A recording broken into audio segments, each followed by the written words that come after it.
The date is coming, the one that used to mean the whole family in one place. And this year, it's going to be different. The first big holiday after a separation arrives carrying the full weight of what's changed. Everyone can feel it coming, the children especially. And there's a low dread underneath the planning, because this is the celebration where the new shape of the family becomes impossible to ignore. If you're listening, something at home has shifted. Maybe recently, maybe a long time ago. Welcome, I'm Remy.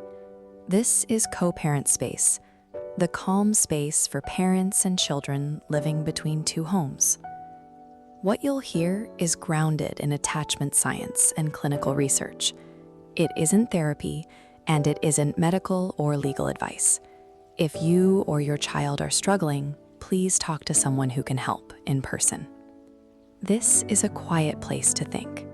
It doesn't take sides. Here's today's piece.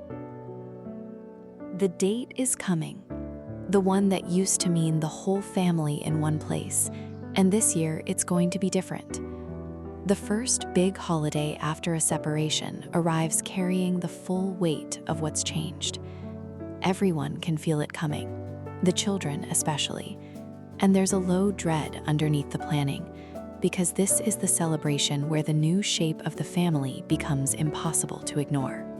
Whatever the holiday is, the big annual one your family gathers for, the first one after the separation is a milestone, and it's worth treating it as one. It's the moment the change stops being abstract and becomes a lived, felt reality on a day that's supposed to be happy. Getting through it well doesn't mean making it feel like nothing changed. It means handling the change with enough grace that the day can still hold some real warmth for your child. The first one is a grief milestone. It helps to name what the first big holiday actually is, which is a grief milestone, for the children and often for the adults too. The holiday is dense with memory and expectation. It's the day the family was most itself, most gathered, most whole, and its arrival in the new configuration makes the loss vivid in a way ordinary days don't. So some sadness is to be expected, and trying to paper over it with forced cheer usually makes things worse. The children may feel the absence of the old way sharply. You may feel it too.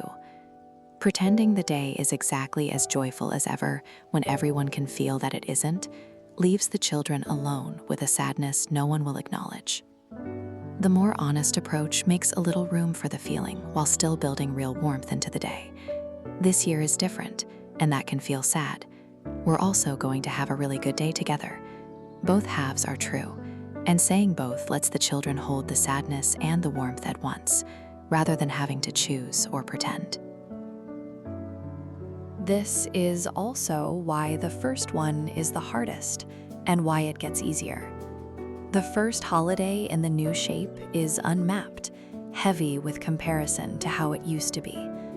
By the second and third, the new way has its own history, its own small traditions, its own normalcy.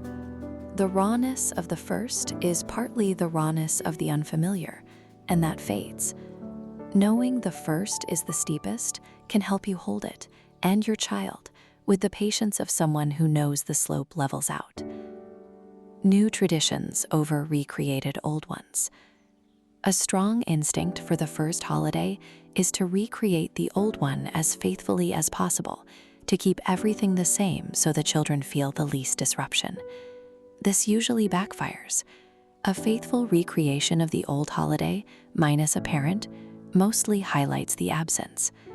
The empty chair is louder when everything around it is arranged exactly as it always was. The children sit in the familiar setting and feel sharply the one thing that's missing. The more helpful move is often to build something new rather than to recreate the old. New traditions, even small ones, give the day its own identity rather than making it a diminished copy of what's gone. A different activity, a new place, a fresh ritual that belongs to this version of the family. The novelty does two things. It sidesteps the painful direct comparison to the old way, and it gives the children something to build a new sense of holiday around, one that's genuinely theirs in the new configuration. This doesn't mean throwing out everything the children loved. Some treasured elements should carry over, because continuity matters too, and a child clinging to a particular beloved holiday thing should usually get to keep it. The art is in the mix. Keep the few things that genuinely comfort and that don't mostly serve to spotlight the absence, and build new things around them so the day has its own shape, rather than being a haunted version of the old one. Decide the structure in advance. A great deal of first holiday pain comes not from the day itself, but from the uncertainty and last-minute conflict around it. Who has the children? When? For which part? How the handover works? What each home is doing? Left unresolved into the last minute, these questions generate exactly the tension that ruins a holiday for a child. So decide the structure well in advance, through the co-parent channel, calmly and early. The holiday schedule, who has the children for which portion, how any transition during the holiday works, what each home is planning, settled weeks ahead rather than fought over days before. The Holiday Schedules article in the Schedules module covers the mechanics. The point here is that the planning is itself part of protecting the day. A child who knows the plan, who isn't absorbing last-minute conflict about where they'll be, can actually relax into the holiday. It also helps to manage the comparison between homes. The first holiday can trigger a quiet competition, each home trying to make its celebration the best, the most loved, the winner. The children feel this, and it burdens them. Far better for each home to simply make its own celebration, warm and real, without reference to what the other home is doing, so the children can enjoy both without being scorekeepers in a contest they never entered. Let it be imperfect.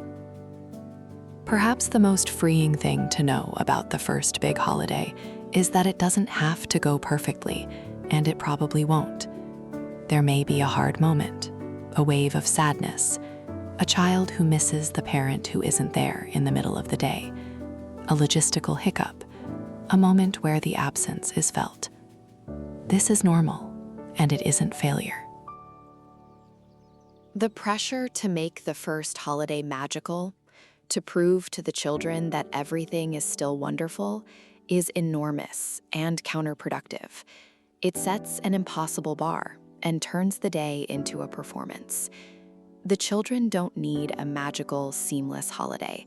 They need a real one, with a parent who's present and steady, who can hold both the warmth and the occasional hard moment without the whole thing collapsing. A holiday that contains some sadness and plenty of warmth, held by a calm parent, is a success. A flawless-looking holiday powered by forced cheer and underlying tension is not. So aim for real, not perfect. Build in genuine warmth. Make room for the feelings. Keep the structure calm and settled, and let the imperfections be what they are. The children will remember not whether the day was flawless, but whether they felt loved and steady within it, which is entirely achievable, even on a day that carries some grief. The line you carry. The first big holiday after separation is a grief milestone, the day the change becomes most vivid, and some sadness is to be expected, rather than papered over with forced cheer. It's the hardest one, and it gets easier as the new way built its own history. Lean toward new traditions over faithful recreations of the old holiday, since recreation mostly spotlights the absence, while keeping the few elements that genuinely comfort. Decide the structure early and calmly through the co-parent channel, and resist the competition between homes.